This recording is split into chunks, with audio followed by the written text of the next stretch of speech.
Morning, boys and girls. I hope you're doing well. I'm ready to start the next chapter of Ozma of Oz, which I told you is called the Yellow Hen. But before I start that, I wanted to see if you were able to figure out what ducking meant. I remember asking you that question yesterday. Dorothy got a good ducking. She was soaked with water, ducked under the water in the waves. And I also asked you where she was going and why. She and Uncle Henry were headed to Australia so that Uncle Henry could recover his health. He was not doing very well, and he was going to visit family in Australia. I want you to think about how they are traveling to Australia. This book takes place around 1907. So the only way they could get there is by train to the coast from Kansas to California, and then they'd get on a ship and cross the ocean. There are no airplanes yet, so it's a really long trip for them, way down there to Australia. All right, so when we left Dorothy, she had fallen asleep in the bottom of the chicken coop after she had been swept off the ship, looking for Uncle Henry on the deck of the ship during the storm. Uncle Henry was sleeping in his bed, and she didn't know that, but she went up on deck to try to find him and got swept off with the chicken coop.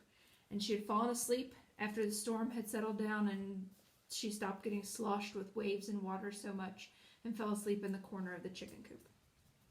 The Yellow Hen. A strange noise awoke Dorothy, who opened her eyes to find that day had dawned and the sun was shining brightly in a clear sky.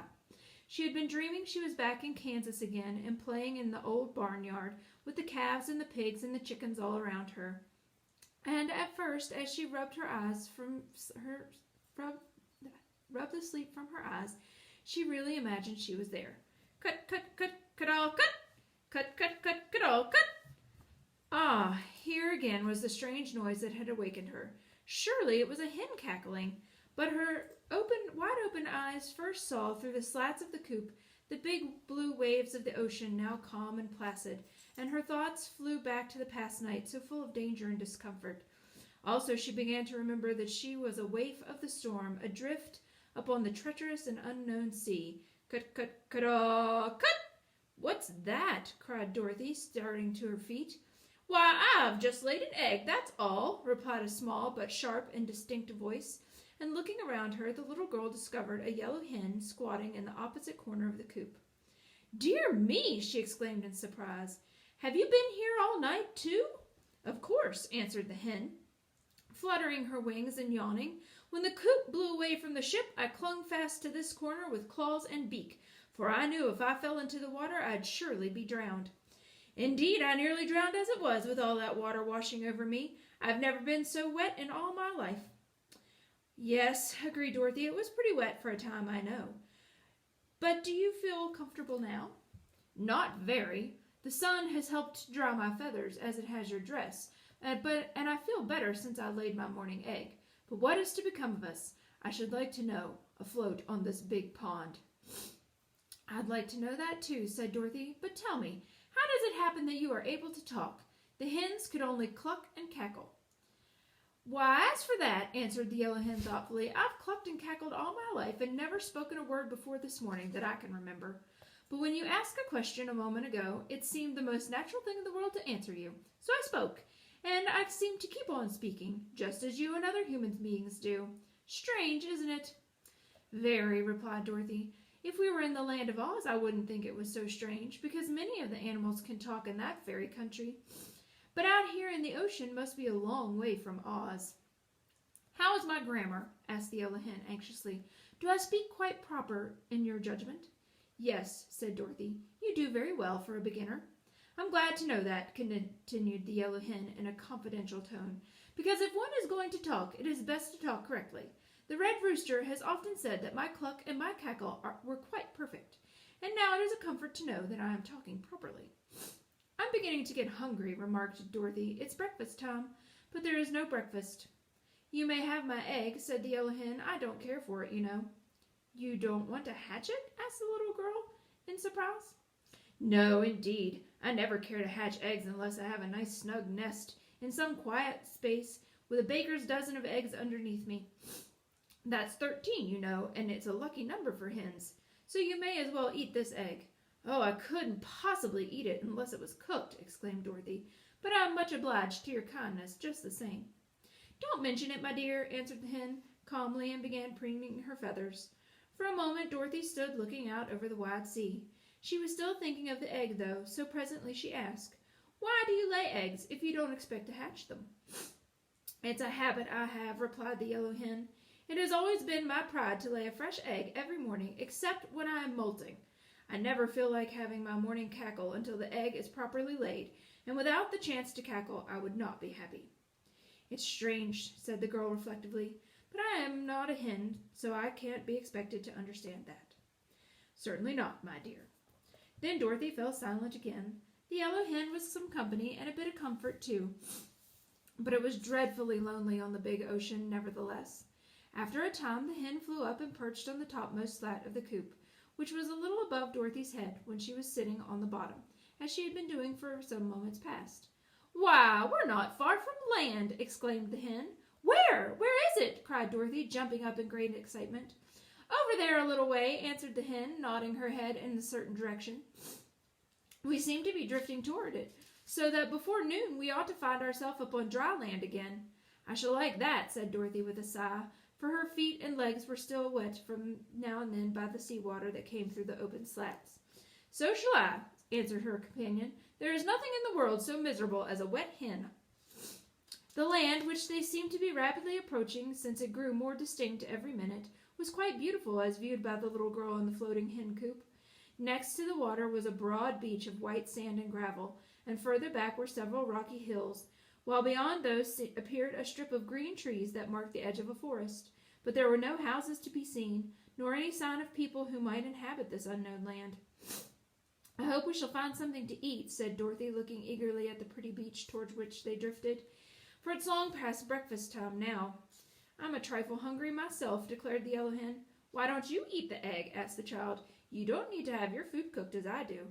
"Do you take me for a cannibal?" cried the hen indignantly.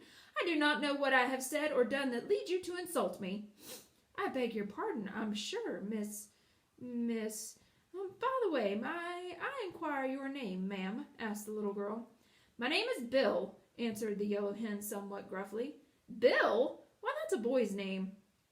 "What difference does that make? You're a lady hen, aren't you?" "Of course, but when I was first hatched out, no one could tell whether I was going to be a hen or a rooster, so the little boy at the farm where I was born called me Bill, and made me a pet because I was the only yellow chick in the whole brood.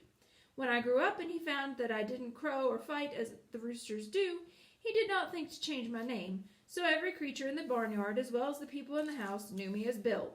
So Bill I have always been called, and Bill is my name." "But it's all wrong, you know," declared Dorothy earnestly, "and if you don't mind, I shall call you Billina. Putting an Ina on the end makes it a girl's name, you see." "Oh, I don't mind in the least," returned the Yellow Hen. "It doesn't matter to me what you call me, so long as I know the name means me." "Very well, Billina. My name is Dorothy Gale, just Dorothy to my friends, and Miss Gale to strangers. You may call me Dorothy if you like. We're getting very near the shore. Do you suppose it's too deep for me to wade the rest of the way?" "Wait a few minutes longer. The sunshine is warm and pleasant, and we are in no hurry." "But my feet are all wet and soggy," said the girl. "My dress is dry enough, and I won't feel real comfortable until I get my feet dried." She waited, however, as the hen advised, and before long the big wooden coop grated gently on the sandy beach, and the dangerous voyage was over. It did not take the castaways long to reach the shore, you may be sure. The hen flew to the sands at once, but Dorothy had to climb over the high slats. Still, for a country girl, that was not much of a feat, and as soon as she was safe ashore, Dorothy drew off her wet socks and shoes and spread them on the sun-warmed beach to dry. Then she sat down and watched Billina, who was pick-pecking away with her sharp bill in the sand and gravel, while she scratched up and turned over with her strong claws. "What are you doing?" asked Dorothy. "Getting my breakfast, of course," murmured the hen, busily pecking away. "What do you find?" inquired the girl curiously. "Oh, some fat red ants and some sand bugs, and once in a while a tiny crab.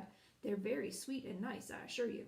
"How dreadful!" exclaimed Dorothy in a shocked voice. "What is dreadful?" asked the hen, lifting her head to gaze with one bright eye at her companion. "Why, eating living things and horrid bugs and crawly ants. You ought to be ashamed of yourself." "Goodness me," returned the hen in a puzzled tone. "How strange you are, Dorothy. Live things are much fresher and more wholesome than dead ones, and you humans eat all sorts of dead creatures." "We don't," said Dorothy. "You do indeed," answered Billina. "You eat lambs and sheep and cows and pigs and even chickens." "But we cook them," said Dorothy triumphantly. "What difference does that make?" "A good deal," said the girl in a graver tone. "I just can't explain the difference, but it's there. And anyhow, we never eat such dreadful things as bugs." "But you eat the chickens that eat the bugs," retorted the Yellow Hen with an odd cackle. "So you are just as bad as we chickens are." This made Dorothy thoughtful. What Billina said was true enough, and it almost took away her appetite for breakfast. As for the Yellow Hen, she continued to peck away at the sand busily and seemed quite contented with her bill of fare. Finally, down near the water's edge, Billina stuck her bill deep into the sand and then drew back and shivered. "Ow!" she cried. "I struck metal that time, and it nearly broke my beak." "It was probably a rock," said Dorothy carelessly. "Nonsense! I know a rock from metal, I guess," said the hen. "There is a different feel to it." "But there couldn't be any metal in this wild, deserted seashore," persisted the girl. "Where's the place? I'll dig it up and prove to you I'm right." Billina showed her the place where she had stubbed her bill, as she expressed it, and Dorothy dug away the sand until she felt something hard. Then, thrusting in her hand, she pulled out something and discovered it to be a large-sized golden key. Rather old, but still bright and of perfect shape. "What did I tell you?" cried the hen with a cackle of triumph. "Can I tell metal when I bump it? Or is this thing a rock?" "It's metal, sure enough," answered the child, gazing thoughtfully at the curious thing she had found. "I think it is pure gold. It must have lain hidden in the sand for a long time. How do you suppose it came there, Billina? And what do you suppose this mysterious key unlocks?" "I can't say," replied the hen. "You ought to know more about locks and keys than I do." Dorothy glanced around. There was no sign of any house in that part of the country, and she reasoned that the key must fit a lock, and every lock must have a purpose. Perhaps the key had been lost by somebody who lived far away but had wandered on this very shore. Musing on these things, the girl put the key in the pocket of her dress, then slowly drew on her shoes and stockings which the sun had fully dried. "I believe, Billina," she said, "I'll have a look around and see if I can find some breakfast." All right. In this chapter, I want you to think about what the word molting means. Billina says that she doesn't like to lay an egg when she's molting. So what does that mean? And Dorothy also asks her why she won't eat the egg, why Billina won't eat the egg. And Billina says, "Do you take me for a cannibal?" What do you think cannibal means?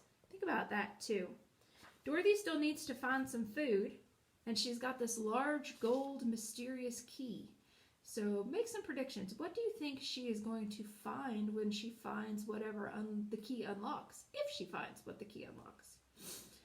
The next chapter is called Letters in the Sand.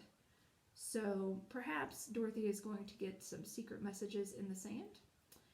All right. You guys have a great afternoon, and I will be back tomorrow with the next chapter, Letters in the Sand. Bye, guys.